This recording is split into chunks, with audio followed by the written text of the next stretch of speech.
Marami tayong kapatid ngayon sa Mindanao na nangangailangan pa ng tulong matapos ang malakas na lindol noong Lunes.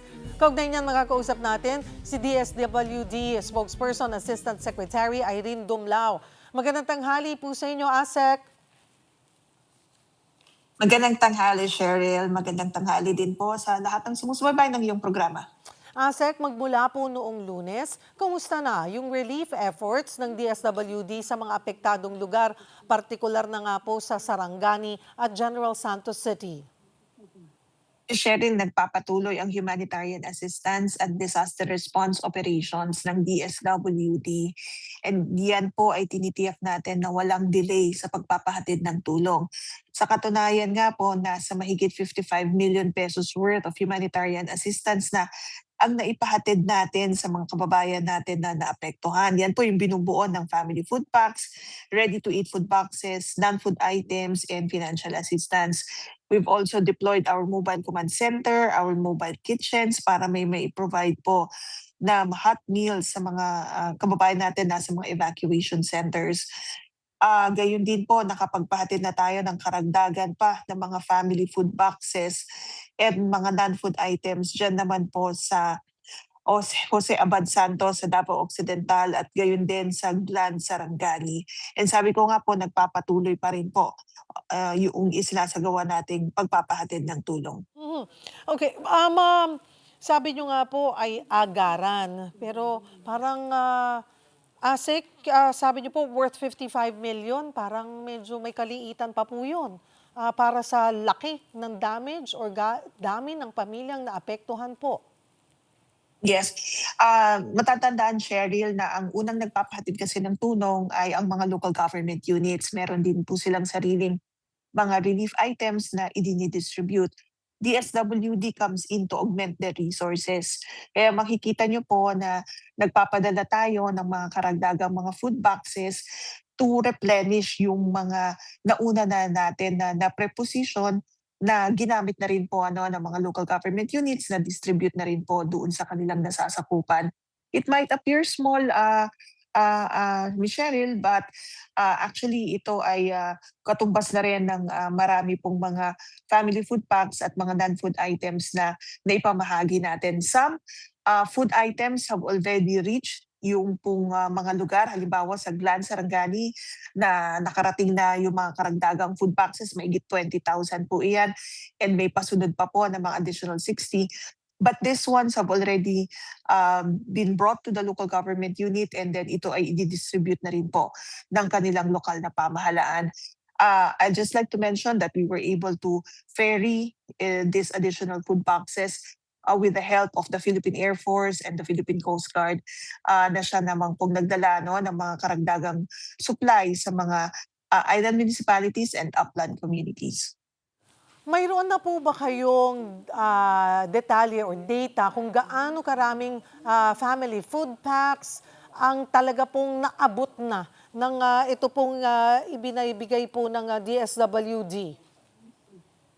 Yeah, actually sa Region 12, of course, this covers General Santos, close to 40,000 family food packs na yung na-distribute natin.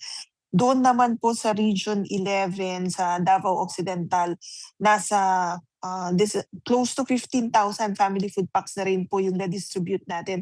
This is as of 6 a.m. this morning. Kanina nabanggit ko nakapagpatid na rin tayo ng karagdagang 20,000 family food packs diyan naman po sa Glan Sarangani, and then more than 7,000 family food packs sa Jose Abad Santos diyan naman sa Davao Occidental. Sa kagaya po sa Glan Sarangani, I'm not sure if you have an update, ASEC. Kahapon po ay nakausap namin ang aming correspondent doon at may nananatili daw na 8 barangay na isolated. Lilinisin yung kalsada para papunta roon para madaling mahatiran sana o maabot na agad ng tulong, pero umuulan, nagkaka-landslide. Would you know kung naabot na ba itong 8 barangay na ito ng tulong? Well, our regional director, our field office is in close coordination with the local government unit. Ang instruction ni Secretary Rex Gatchalian sa aming pong regional director ay tawagan ang ang municipal mayor para matiyak na yung mga naipapadala natin ng mga family food packs ay nakakarating doon po sa mga naapektuhan. And kung kinakailangan po ng assistance ay mai-communicate din po sa amin so that we could also work with other government agencies para makapag-provide tayo ng logistical support at maipadala yung pong mga relief items natin dun sa mga areas na hindi pa rin po naaabot. We are closely monitoring the situation. We are helping the local government units para po mai-provide natin yung kaukulang tulong. Again, this is the instruction po kasi ng Pangulong Marcos Jr. sa DSWD, tiyakin na lahat ng mga pre-provision goods natin makarating dun sa mga naapektuhan and tiyakin na wala pong maiiwanan dyan po sa Mindanao. Kasi po ngayon lumalabas kagaya ngayon re-report lamang po ng aming mobile journal sa Gensan. Okay, natutulungan or naaabot ng tulong agad ang mga nasa evacuation center. Pero maraming mga kababayan pa rin tayo naghihintay ng tulong along the road sa mga kalsada raw po. Hindi daw sila naaabutan ng tulong.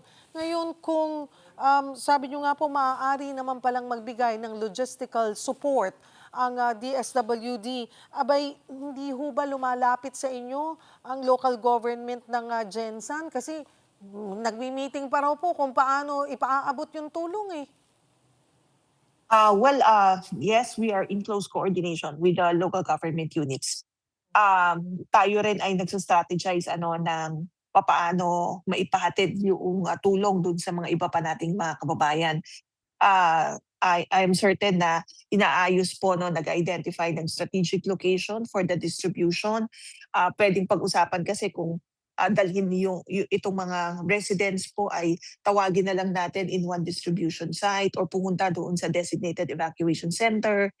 Kasi kinakailangang maging maayos, orderly and systematic din yung distribution ng mga family food packs natin. And of course, may yung pong profiling ng mga local government unit, mahalaga po din kasi iyon dahil monitor din natin at tinitiyak na yung mga tulong na ipapabot natin ay nakakarating talaga dun sa mga apektado. But yes, we're in close coordination with the local government units. We've received all of the requests for augmentation and we're working with them to ensure immediate distribution of these items. Marami pong salamat sa inyong oras. ASEC Irene Dumlao ng DSWD.